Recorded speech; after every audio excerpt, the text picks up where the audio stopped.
we have some crazy news to go through here on Activision shutting down Warzone servers, what is going on with Microsoft's acquisition of Activision, and much more. Be sure to subscribe for more COD update videos like this. First up here, as of September 21st, 2023, Call of Duty Warzone Caldera will shut down as our teams focus on future Call of Duty content, including the current Warzone free-to-play experience. We have all had incredible Warzone experiences across the Call of Duty franchise since its first launch, including those in Warzone Caldera. For those players who haven't jumped over to the current Warzone activities, expect a vast amount of gameplay choices across the 3 Battle Royale maps, including Season 4's new map Vondel, as well as Ranked Play, the DMZ beta featuring 5 different extraction zones, Black Cell offerings, and more. It's funny they mentioned Black Cell offerings in that. That's not really content, but whatever. Players should prepare for even more Warzone content across consoles and PC, as well as a new era of Battle Royale on the go, the launch of Call of Duty Warzone Mobile, which includes a shared battle pass and cross progression,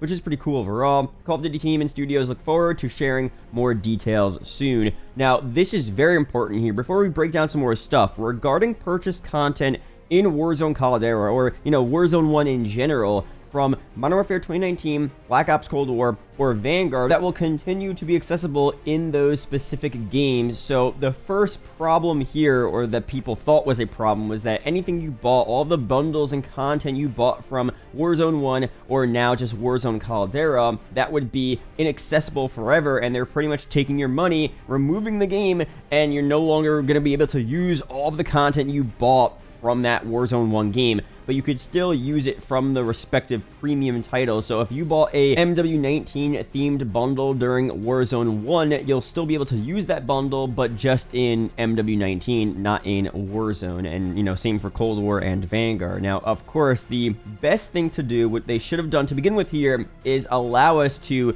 carry these bundles over to the next iteration of Warzone, Warzone 2.0 right now, of course, and be able to use that content still in at least Warzone. I get why you wouldn't be able to use MW19 bundles in, Modern Warfare 2 this year. It's a completely separate game, but Warzone was supposed to be, I thought, this unifying game that brings all different Call of Duties together. So being able to use a Cold War bundle, a Modern Warfare 19 bundle, a Vanguard bundle still in Warzone 2 would have been so cool to see. Similar to how I saw, I was watching Charlie Intel and Modern Warzone do their podcast. They were saying that apparently from Overwatch 1, a lot of the content you could use in Overwatch 2, even though it's technically a completely separate game. They could have done that with Warzone 1, allow you to use all of those bundles you bought in Warzone 2. Unfortunately, that's not the case. You could still use the bundles in the respective games, like MW19, Cold War, Vanguard, like I said, but not being able to use it in Warzone 2, it really does suck here.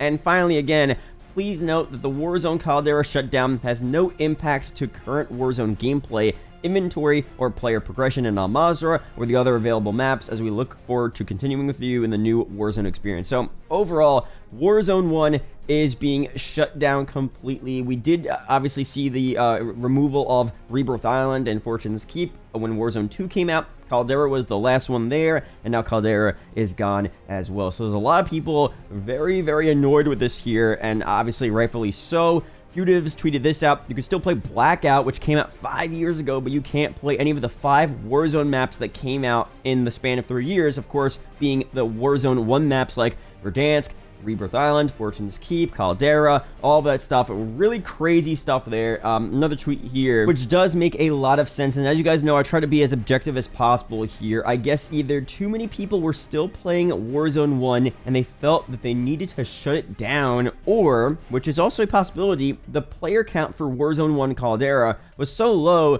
that the maintenance cost to keep a dead free-to-play up wasn't worth it. So look, it is possible as well that they just realized that there's not many people playing Warzone Caldera, and there's just no financial reason for them to have those servers up. You might as well put those resources into, making better servers for Warzone 2, or making more content for Warzone 2, whatever the case is. at some point as a business, it doesn't make financial sense to do that. So I understand that, but it also could be very likely that they saw how many people were still playing Warzone Caldera, and since there aren't any new bundles and cosmetics in Caldera, and they're not spending money like they would on Warzone 2, they're not buying the Black Cell bundles like you would on Warzone 2 and MW2 right now, so they're just going to shut down Warzone Caldera, shut down Warzone 1, make people play the new Warzone, and thus you're going to be more incentivized to buy those new bundles. Of course, that's also a possibility. We don't know for sure what the true reason is for them doing this. I don't want to act like I know, but both possibilities do make sense here. Another take on this, just like SM2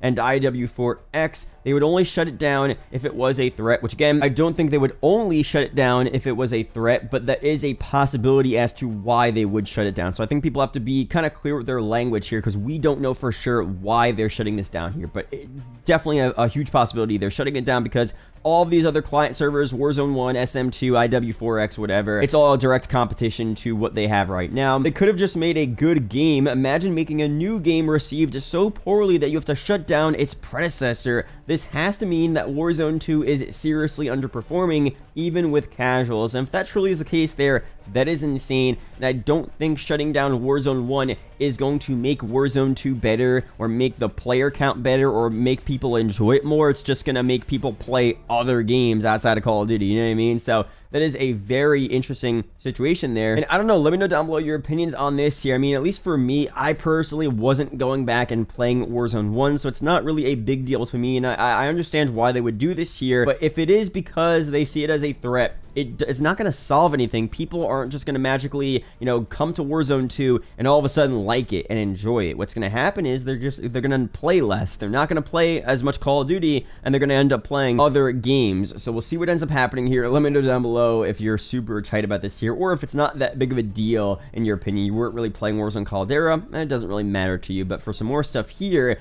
this is very interesting. Activision apparently had a plan to implement some sort of exclusive content or features for different platforms for Call of Duty, but changed course and implemented crossplay in 2019 instead. So it seems like if we didn't get crossplay, we would have had, obviously for PlayStation, because that is the exclusive partner right now, some massive exclusive content, even worse than what we had before. And not have crossplay at all, which is kind of wild. I wonder what it would have been. Obviously, for MW19 specifically, we had survival mode as a 1-year PlayStation exclusive. In the past, you know, PlayStation and previously Xbox will get map packs 2 weeks early, even a month early. But I wonder if they were going to have like whole different modes and a whole different packs of content that would only be available on that certain platform. I don't know what they were thinking on doing there, but that would have been insane. So I think they definitely took a W here, you know, doing crossplay instead of more exclusive content. So you do have to give Activision some props there for doing that. That was a big decision they made.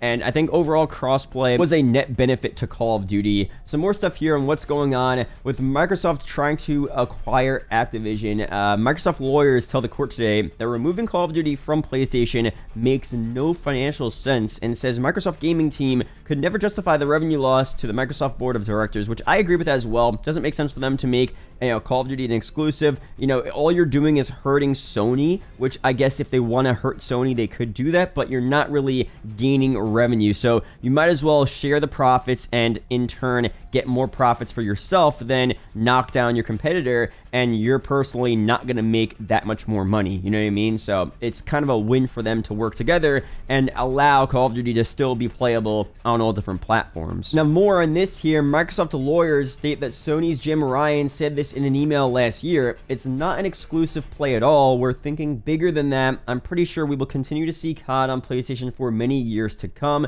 We'll be okay. We'll be more than okay. Really interesting stuff here. I think PlayStation and Sony knows overall that even if Microsoft acquires Activision, it's not going to be that big of a deal, and a lot of this has been performative to just make sure that they still have some type of, you know, huge play here with Call of Duty and have the exclusive contracts continue as well, and all of this different stuff. And I don't know, man. Like, I mean, I tend to side with Microsoft here, but at the same rate, I get where Sony's coming from, because Microsoft is a large company, pales in comparison to Sony. And obviously in gaming specifically, Microsoft is behind Sony. but in the grand scheme of things, Microsoft as a company overall is very vastly much larger than Sony is. So I get where they're coming from. I get the concerns there, but overall, at least if we're talking specifically gaming, Microsoft isn't really ahead. And finally here, an interesting note, Microsoft says they expect the PS6 and next Xbox console to launch around 2028, which is super interesting. We're already going to get new generations of consoles there in 2028, which is a couple years from now, but it'll be here before you know it, and that's going to be kind of wild to see what those look like. But overall, that's it here for this video. Let me know down below your opinions on this here.